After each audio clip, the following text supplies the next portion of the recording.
Thank you, Chairman. The work that I'm going to present today is a result of a collaboration with some colleague of mine from University of Milan and University of Turin, and they are working in the field of rock mechanics. What I'm presenting here is a model trying to give some prediction tool for predicting, in fact, damage in marble claddings.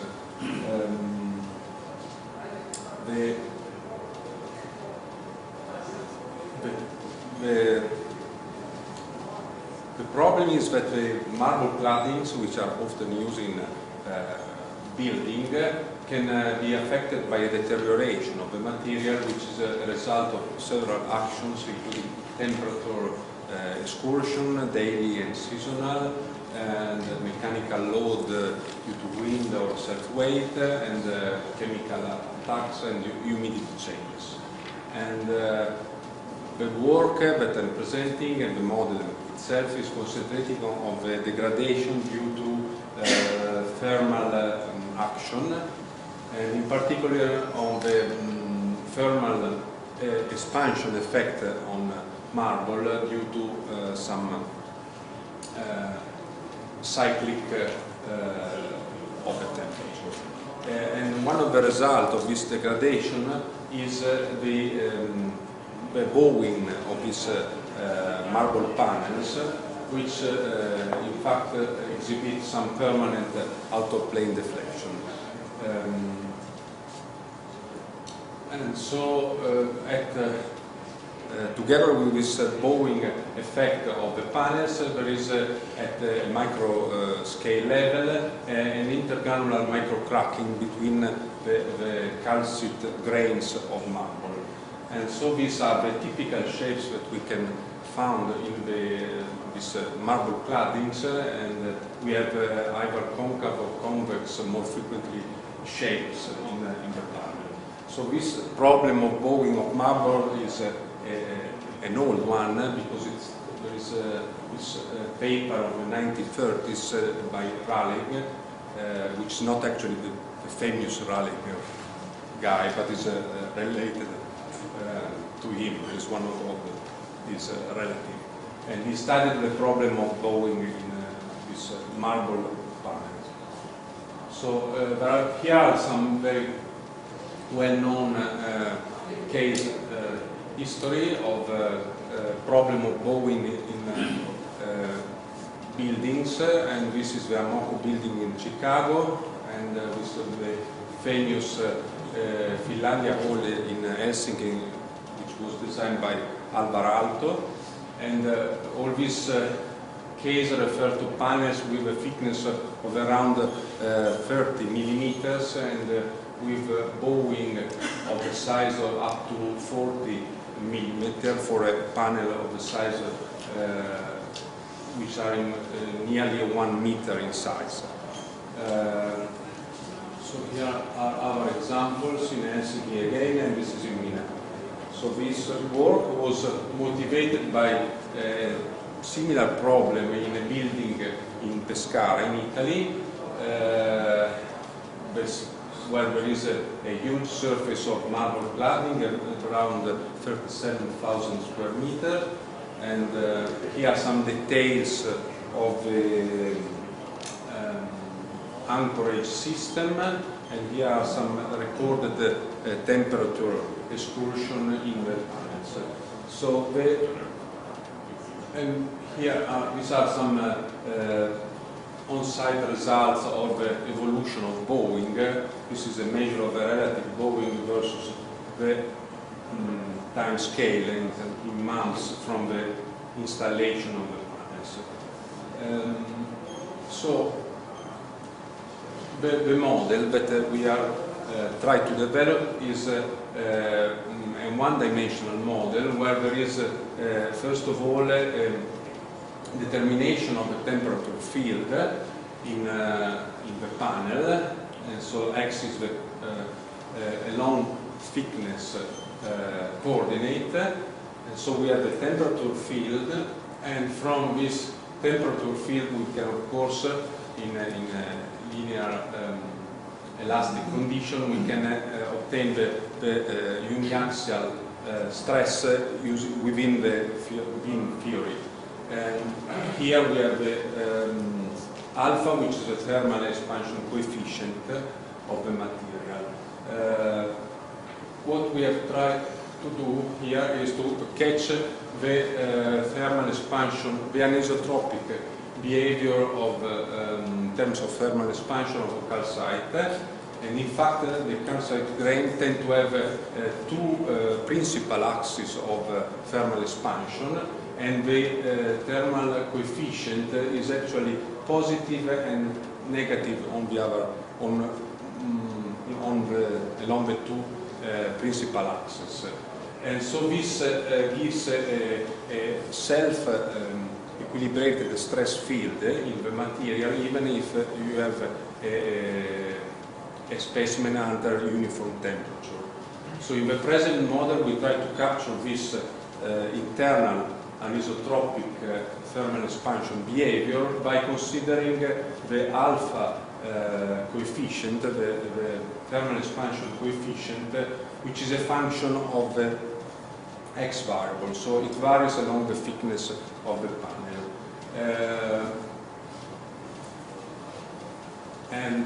This thermal expansion coefficient is basically modeled in a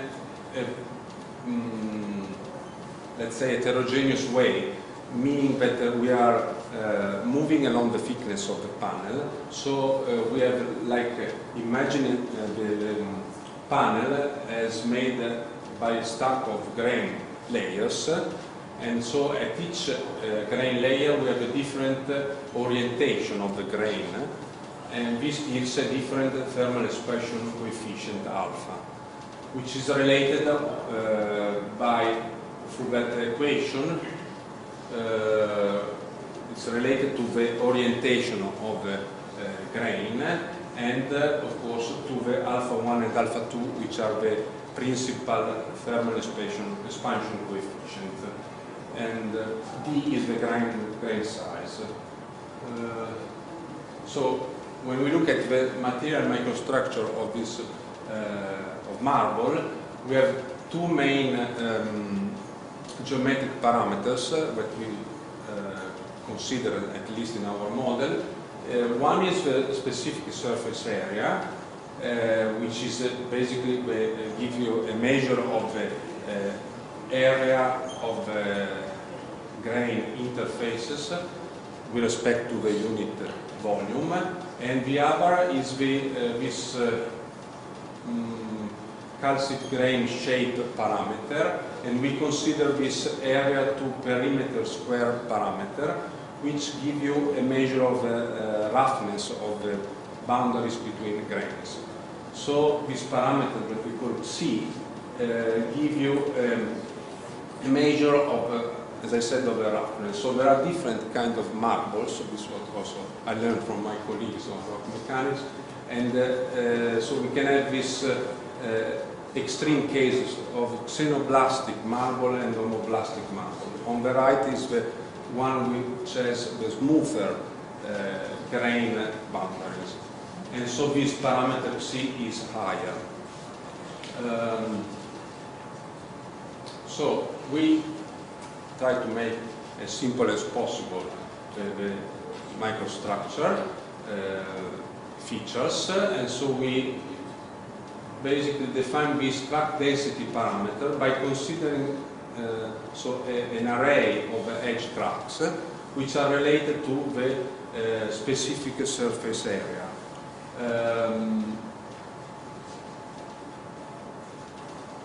And then we build the model within linear elastic fraction mechanics, and so we calculated the stress intensity factors from the thermal stress, which are connected to the anisotropic thermal expansion of the material.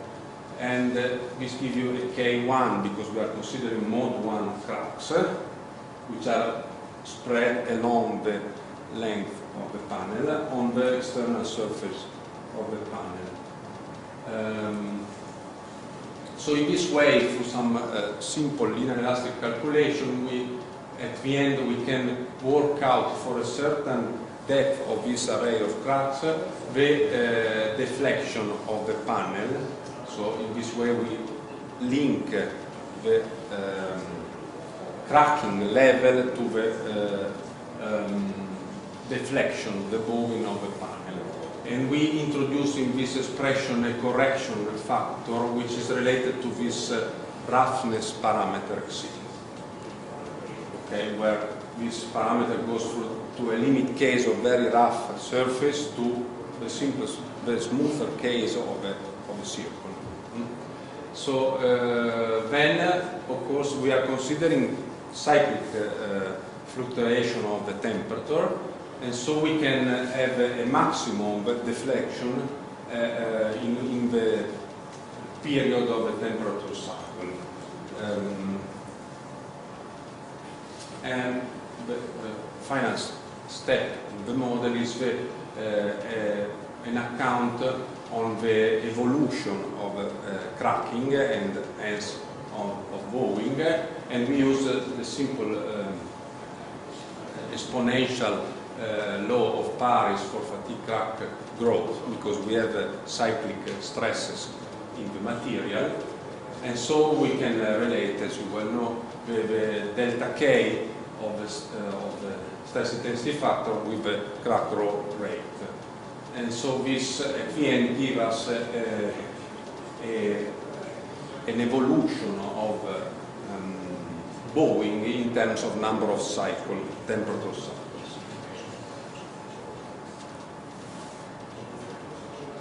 So just an example.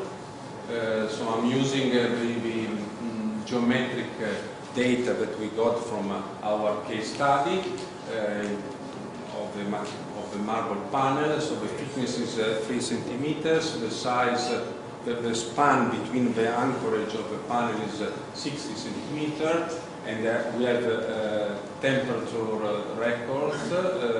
So we have variation on the external and internal surface of the panel of about 10 degrees Celsius daily excursion. And these are the material properties that we use, the static properties, the fracture toughness, and we perform some tests to have some values for the Paris law parameters as well. And then we did some image processing for the material microstructure. This is to have some information about the geometric characteristic of the calcite grains. And so, using some image processing software, we were able to identify each grains from different section or thin section of marble. And so here on top we have the image, and in the bottom one is a binary representation of the material microstructure. And here are some of the distribution in terms of geometric parameters that we got: grain area, grain specific surface, and grain shape parameter. And these are the distribution, and in the bottom you can have this parameter as a function of an average grain size. So at this stage of the, and here is another information which is important for the model that we used, is a distribution of the grain optic orientation, so basically of the principal thermal expansion axis. And so here we got not a uniform distribution, but at this stage we stay as simple as possible, and we consider a uniform probability distribution function in terms of beta, which is the orientation angle of the thermal expansion axis. So only to conclude some results, and what we wanted to do at this stage is to keep to keep the distribution of grain size constant in the model. So basically we are considering an average grain size, and we are only playing with the orientation of the thermal expansion axis, and so we will try to simulate a different random distribution of grain orientation through the thickness of the panel. And so we wanted to see the influence of different random grain orientation through this Monte Carlo simulation on the relative bowing as a function of the number of cycles. And so the first evident point is that you have a very large scatter in the results. So if we take, for instance, a relative bowing of 1 millimeter per meter, you can see that you have some order of magnitude variation in terms of the number of cycles to reach such a deflection. So this leads to my conclusions, and this what I wanted that I presented is a theoretical model to estimate bowing in marble panels, and the model is considering the grain decohesion, which is a key phenomenon to interpret this overall behavior of these marble claddings. And in the model we considered the evolution of bowing through a crack propagation of microcracks between grains, and what we can conclude from these results is that there is a very strong influence of the material microstructure in the evolution of bowing, and this depends strongly on the degree of heterogeneity in the thermal expansion. And so this is my conclusion. Just a final slide that is quite interesting, that we found in the literature a paper published actually in a prestigious journal, Nature, where they used some of our experimental data on marble to interpret some specific problem in asteroids. So it's a very different area. Okay, thank you for your attention.